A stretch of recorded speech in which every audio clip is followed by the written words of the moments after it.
Hi everyone, happy Sunday. Welcome back to Double Monday. I'm on the evil one, so that's some spoiler of what's coming later. But today we're playing two puzzles. We're playing the daily one, so this easy one that I'm showing now, and the bonus evil one from the newsletter by Sam that they send us every Monday if you subscribe to the newsletter. So if you're interested in getting that, you're not gonna get today's because it's already been sent. But if you want to get next week's newsletter and all of the Mondays after it, you can go here to the daily page and subscribe by inputting your email address here. And I wanted to talk a little bit about today's newsletter for those who haven't read it yet or don't subscribe to it because I thought it was really interesting. Sam talked about people asking if there's any AI contributing to making the puzzles because they're daily puzzles and there has to be a human behind all of that every day doing the flavor text, doing the double checking that the puzzle is a certain difficulty and all. And they say that they don't use any AI generation, generative. I've never said that word out loud. I never said that word out loud. So there's no generative AI involved in making Close by Sam, and I knew that already, but it's important to talk about during the times we live in. And Sam also talks about the community editor where you can make your own puzzle. I've published one that is in the description if you guys want to play. And also, that one doesn't have any AI involved in it. You just make the puzzle, and the computer checks via algorithms that the logic is correct. And me, as a fellow software developer or software engineer or coder, I understand the inner workings of these things. So I understand how these work, but I feel like a lot of the people nowadays have some sort of um I don't know what word to use, but I understand it's coming from a lack of knowledge on the technology and how these things work. So there's a lot of people who are afraid of AI and how AI is being used for a lot of the stuff that's being done. It's a thing that, of course, contributes to a lot of harm, but we gotta be conscious about the fact that AI is being bunched into sort of a bundle of things that people don't understand how each of those things work, and they're kind of like acting in a way where um everything that sounds complicated and that I don't understand must be made by AI, and they don't understand the different types of AI there is in the world. So we have had AI previous to generative AI, and it's important to learn the difference of that.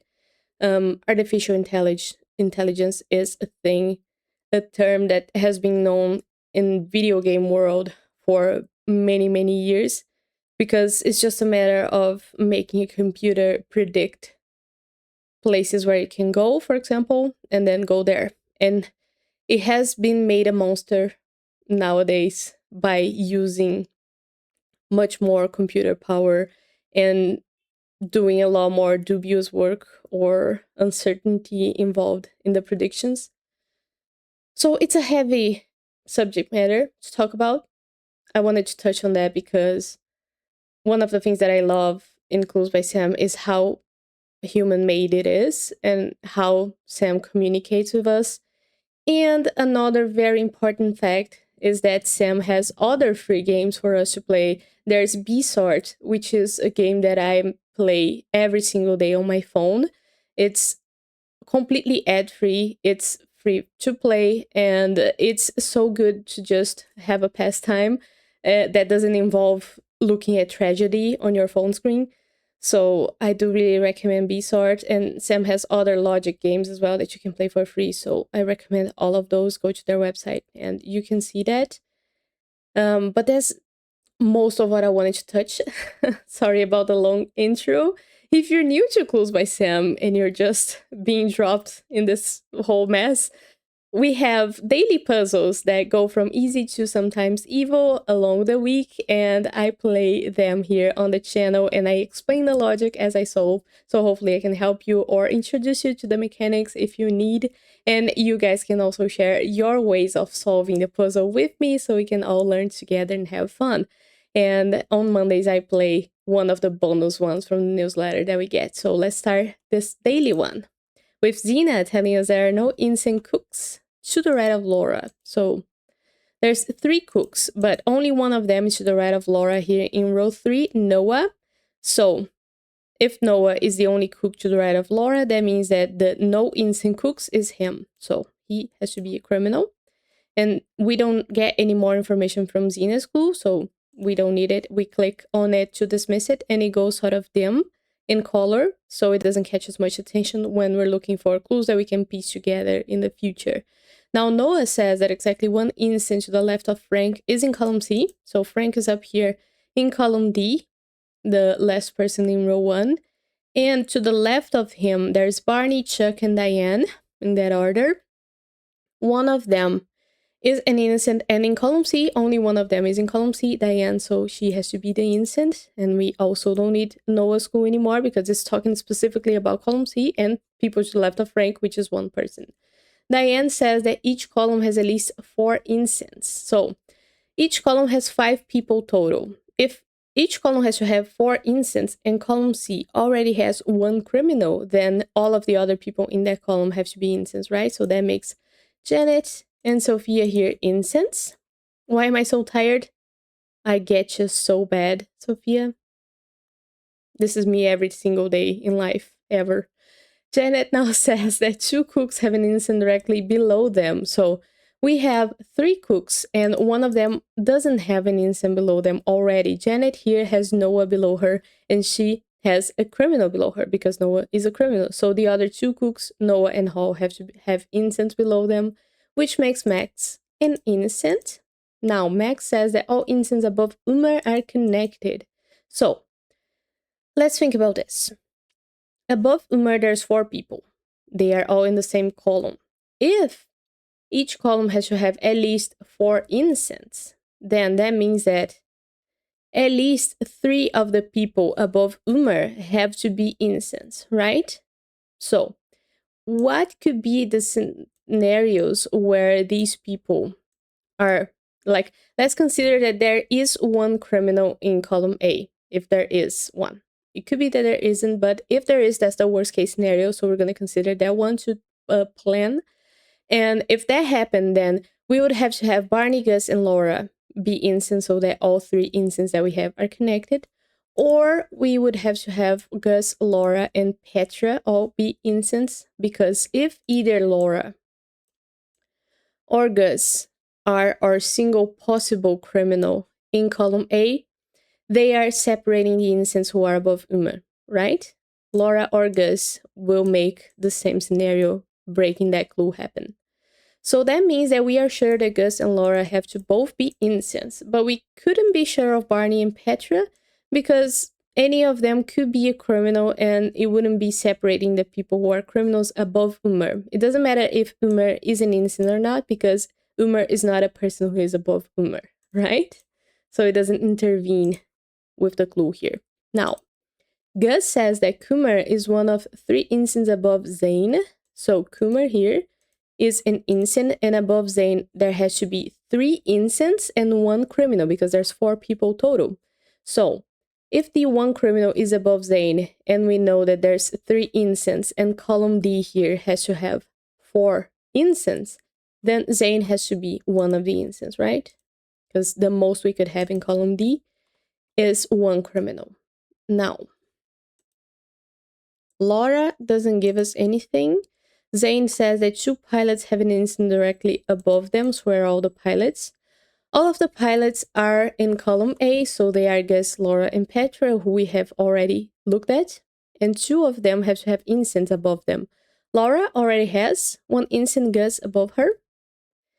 So, either Petra also has an innocent above her.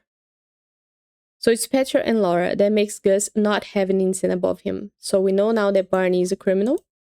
And because we know that in column A there could be only one criminal, that makes Umar automatically an innocent, and Petra as well, because we need 4 innocents in column A, right? So, don't need saying school anymore. Umar says there are exactly 3 innocents in row 3. Oh, I double-clicked the clue, but row 3 isn't highlighted yet. So 3 instances in row 3. We have 2 so far. We need the third one, and only Olivia could be the third one, so she has 2. Olivia says there are more instances in row 2 than row 3, and we know there's only it's only possible for there to be more instances in row 2 than row 3. It's by all people in row 2 being innocent. So Hall has to become an innocent, and he says there is an equal number of criminals in rows 2 and 5. So no criminals in row 5, which makes Will an innocent. Will now says that only one person in row 4 has exactly 4 innocent neighbors. Oh, again with the double click, but the row is not highlighted. So, who's gonna have 4 innocent neighbors in row 4? Tina. Which means that Petra has to have 5. So that makes Kita an innocent. Now, Kita says there's an odd number of innocents on the edges. So we have 14 people on the edges. And not number of them have to be innocents. It could be 13, but we know there is gonna be one criminal here in column D. We just don't know who it is yet. Could be Frank or it could be Tina. So that gives us 2 innocents on 2 criminals on the edges, right? And 2 out of 14 leaves 12 innocents, which is an even number. So we actually need a third criminal, and it has to be Chuck, the only other person on the edge who could be. Now there's only one innocent in row 1. That's Diane, so that makes Frank a criminal, and because we know that there's only one criminal in column D, Tina becomes an innocent, and we are done with this one. Nice. Good. Ooh, that's a low solve. Oh my god. Why? A low perfect solve. Interesting. Was this hard? Harder than it should be? Let me know if you did play today's and you found it harder than easy. I felt it was pretty straightforward, and I really like the adult coded flavor text there. But let's jump into the evil one and see how long I take for this one. I predict that this video is gonna take like 1.5 hours. Let's not jinx it. We start this one with Hank telling us that Vicky is one of Steve's 5 criminal neighbors. Steve is here, and Vicky is here. So Steve is in row 4, and Vicky is in row 5, right at the corner. Vicky is a criminal, and Steve has 8 neighbors total. So if 5 of them are going to be criminals, that makes 3 of them innocents. We keep that in mind and keep that clue there. Vicky says that only one of the 4 criminals neighboring Hank is in between Hank and Wanda. So there's 2 people between Hank and Wanda. The in threw me off here because I don't know if it's inclusive, but I don't think it is because Hank is an innocent. So either Lucy or Steve have to be a criminal here. So we tag them with yellow, the same color. Now, there's 4 criminals neighboring Hank.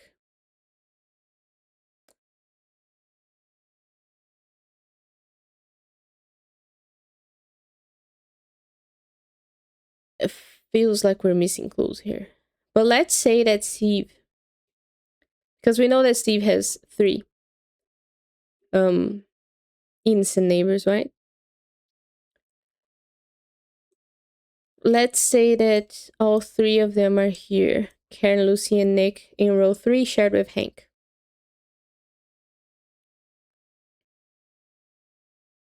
What happens then?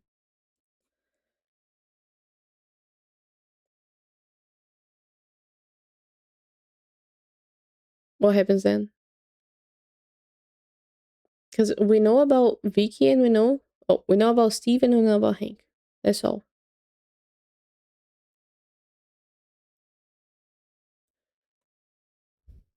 But if I make Lucy a criminal, what happens then? I think the thing is that there's 4 criminals neighboring Hank, so if 3 of them are here neighboring Steve, Steve has to have 3 innocents neighboring him.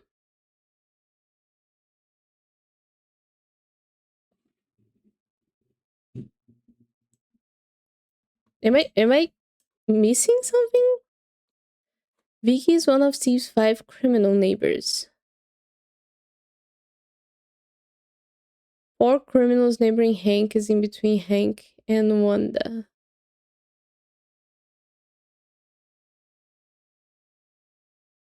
I am so confused. If I make Lucy a criminal,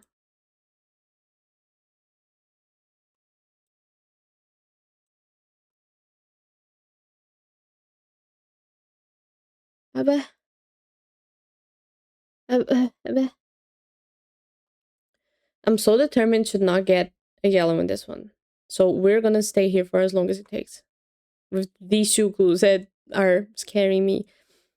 One of the 4 criminals neighboring Hank is between Hank and Wanda. Steve has 5 criminal neighbors. One of them is Vicky.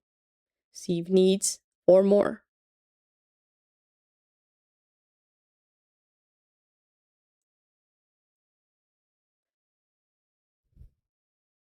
Maybe the in between is inclusive?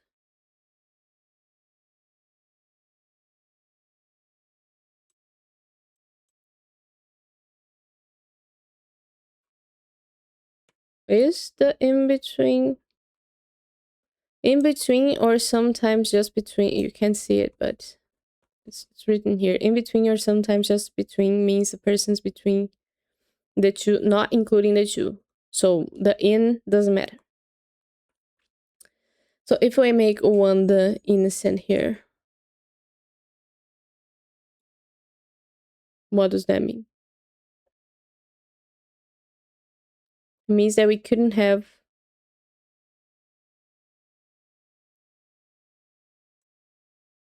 There's 4 criminals neighboring Hank, and Hank has 8 people neighboring him.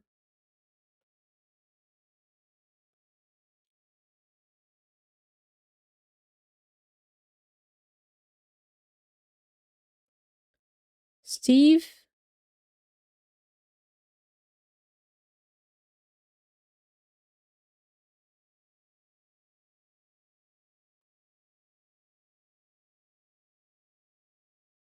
I am in shock.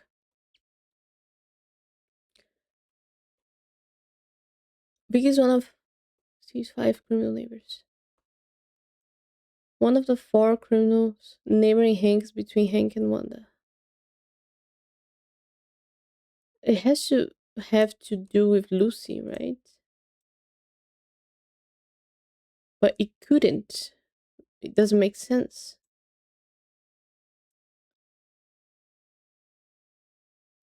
Or having everybody here be an innocent gives Steve his 5 innocents, his 5 criminals all down here. Hank would still need 1 more innocent somewhere, but it doesn't really affect Steve. If Lucy is a criminal, though, it doesn't really matter who else is Steve's innocent neighbor. Steve's 5 criminal neighbors. 4 or 5. Let me try to think about this from a different point of view, because Hank and Steve are gonna share 3 of them. So we have already looked at the possibility of them sharing 3 criminals. That's fine for Hank and that's fine for Steve. Them sharing 3 innocents. That's fine for Hank and fine for Steve.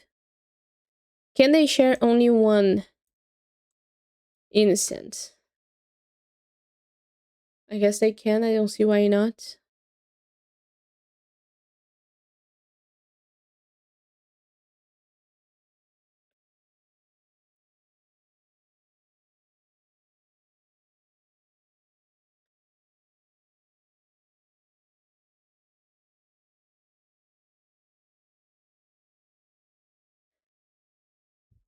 I really don't. Because Hank, what if they share two innocents? That's good too.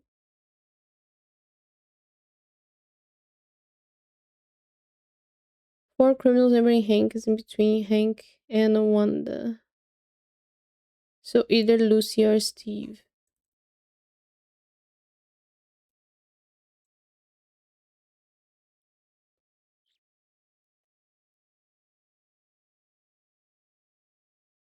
Like it has to do with Lucy, but I don't see it. Because Steve is not his own neighbor.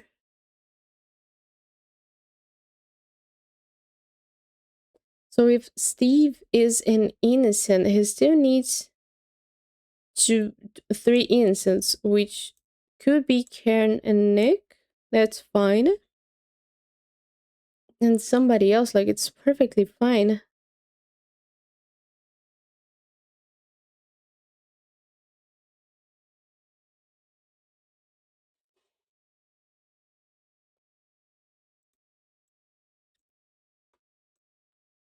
If everybody that neighbors Steve is a criminal down here, Kita, Vicky, Wanda, Sia, and Tom, that's five. So that will make Karen, Lucy, and Nick all innocents.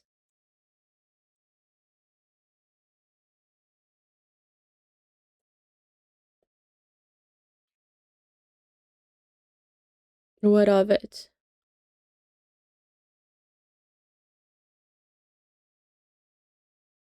Criminals neighboring Hank. 4.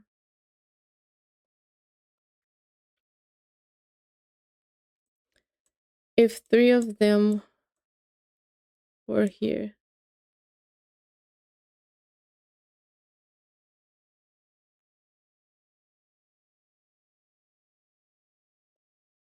I guess we gotta consider that Hank.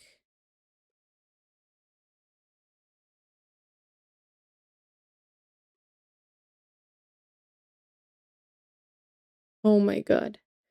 Neighboring Hank. Steve doesn't neighbor Hank. Oh my god. See? I did jinx myself. Lucy now says that exactly one teacher has a criminal directly below them. Teachers. I lost my mind. One teacher has a criminal directly below them, and that's Kita. So Gary has to be an innocent. Oh, Gary now says one innocent above one that's neighboring Hank. Now I know there has to be Carl. And Carl says there are exactly 2 innocents below Nick. The phrasing, like it's the phrasing, you know? It throws you off so bad. Now there's only one more innocent for Steve. Sia says that only one sleuth has a criminal directly to the right of them. So Hank has an innocent. Ike says an odd number of innocents on the edges neighbor Hank. So Hank has to have 3 innocents on the edges and 1 not on the edges. Ike is the one not on the edges. So Nick becomes a criminal. And Nick says that row 5 is the only row of exactly 1 innocent. So Wanda and Zara become criminals. Oh, I leave that clue there. Zara says there are as many innocent judges as there are innocent pilots. Where are the judges? Where are the pilots? 2 innocent pilots, 2 innocent judges. There's an odd number of criminals in column A. Steve has to have 1 innocent here, so that's 2 criminals in column A. We need Betsy to become a criminal, and she says that only 1 column has 3 criminals. It's column A. So Steve's an innocent. There's only one innocent in the corners. Well, it has to be Ethan. Olive has exactly 4 innocent neighbors. Well, Jason has to be an innocent then. Jason says no one in row 4 has more than 3 innocent neighbors. Row 4. Tom. 1